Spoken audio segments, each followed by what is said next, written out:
Hi students, inverse trigonometric functionలో fifth problem solve tan inverse of 2x plus tan inverse of 3x equal to π/4 ఇచ్చాడు.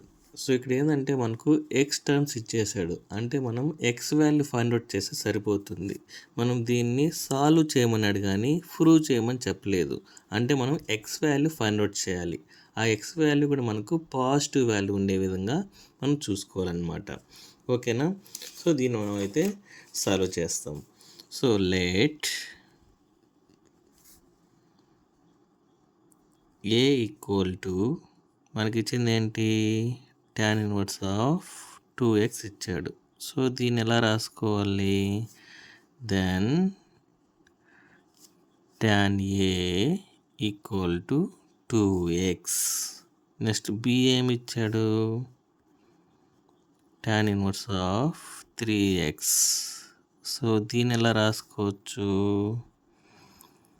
tan b is equal to 3x అని రాసుకోవచ్చా? So మనకి given ఏమి ఇచ్చాడు, given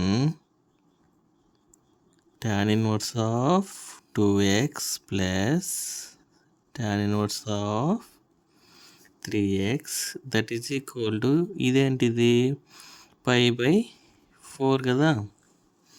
so మనకి ఇక్కడ tan inverse of 2xని ఏం రాసుకోవచ్చు, ఏ రాసుకోవచ్చు, దీన్ని బి రాసుకుంటాం. ఇది π/4ని ఎలా రాసుకోవచ్చు, 45 డిగ్రీ రాసుకోవచ్చా? సో నెక్స్ట్ స్టెప్ చూడండి. ఇప్పుడు మనకు అన్ని ట్యాన్లు కనబడుతున్నాయి కాబట్టి బోత్ సైడ్స్ మనం ట్యాన్ అప్లై చేస్తాం. సో అప్లై చేస్తే tan a ప్లస్ బి ఇక్కడ tan 45 డిగ్రీ అయితే అవుతుందన్నమాట. సో ఇప్పుడు tan a plus b formula apply చేస్తాం. ఏంటి formula, tan a plus tan b divide by 1 minus tan a into tan b. మనకు tan 45 value ఇప్పుడు 1 అనమాట. ఇక్కడ సిన్స్ అని రాయాలి కంపల్సరీగా. సిన్స్ tan 45 వాల్యూ వచ్చి 1 అనమాట. ఓకేనా? సో ఇప్పుడు మనకు tan a అంటే వాల్యూ మనకి తెలుసు 2x, tan b అంటే 3x అని మనకు తెలుసు, ఆల్రెడీ మనం ముందే అనుకున్నాం కాబట్టి. ఓకేనా? ఇప్పుడు దీన్ని సబ్స్టిట్యూట్ చేస్తాం. tan a అంటే మనకు 2x plus 3x divide by 1 minus 2x into 3x that is equal to 1 అనమాట. ఓకేనా? సో ఇప్పుడు ఏమవుతుంది, ఇక్కడ 5x divide by 1 minus 6x² equal to 1 అవుతుందా? క్లియరా? సో దీన్ని ఇటు సైడ్ పంపించేస్తాం. అప్పుడు ఏమవుతుంది, 5x equal to 1 into 1 minus 6x².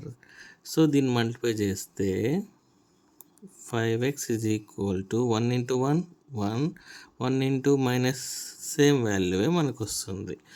ఓకేనా? దీన్ని ఇటు సైడ్ పంపించేస్తాం. ఓకేనా?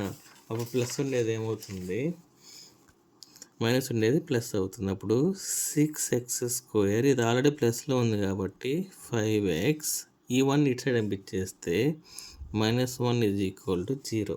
మనం ఒక ఈక్వేషన్ లాగా మనకు ఫామ్ అయింది కదా. ఇది మనం ఫస్ట్ యూనిట్లో నేర్చుకుందాం. సో దీని ఎలా రాసుకోవచ్చు, 6x² plus 6x minus x minus 1 ఓకేనా ఈక్వల్ టు 0. ఇక్కడ చూడండి, ఈ 5xని నేను 6x మైనస్ x రాసుకున్నా. అది ఎలా రాసుకున్నాను మీకు సింపుల్గా చెప్తాను చూడండి. మనకి ఇక్కడ 5x ఉంది. ఓకేనా? సో ఇక్కడ 6x², అది ఎలా వచ్చిందంటే అది మైనస్. ఇక్కడ చూడండి, ఇక్కడ నుంచి 1 ఇంటూ 6 ఏమవుతుంది, 6x² మైనస్ 6x². సో మనకి ఇక్కడ ఉండే వాల్యూ ఏంటి 5x ఉంది. సో దీన్ని ఎలా మనం సఫల్ చేస్తాం, 6x మైనస్ ఎక్స్ చేస్తాం. ఈ రెండు ఇంటూ చేస్తే ఏమొస్తుంది, మైనస్ 6x² వస్తుంది. కాబట్టి మనం దీన్ని ఇలా రాసుకుంటాం. ఓకేనా. ఇప్పుడు దీని నుంచి మనం కామన్ తీస్తాం. కామన్ ఎలా తీస్తాం, ఇక్కడ 6x ఇక్కడ 6x ఉంది కామన్గా తీస్తే ఇక్కడ ఓన్లీ ఒక ఎక్స్ ఉంటుంది, మళ్ళీ ప్లస్ 1 అన్నమాట.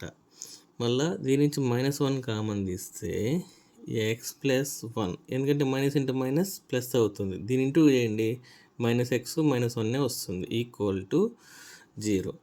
ఇప్పుడు మనకు కామన్గా ఇక్కడ x+1 ఉంది, ఇక్కడ x+1 ఉంది.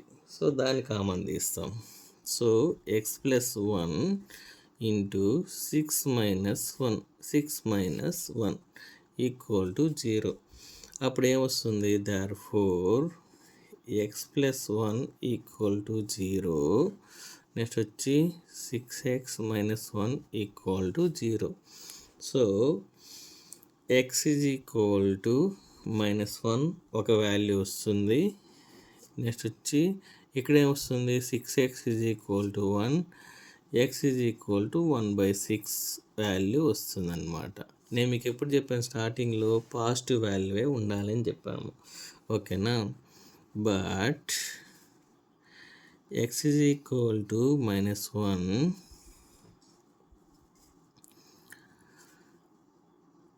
does not satisfy the equation అని రాయాల. ఓకేనా. అదేవిధంగా x is equal to 1/6 is the only one solution అని రాయాల. ఇలా రాస్తే మీకు సమ్ అనేది కంప్లీట్ అవుతుంది. Thank you.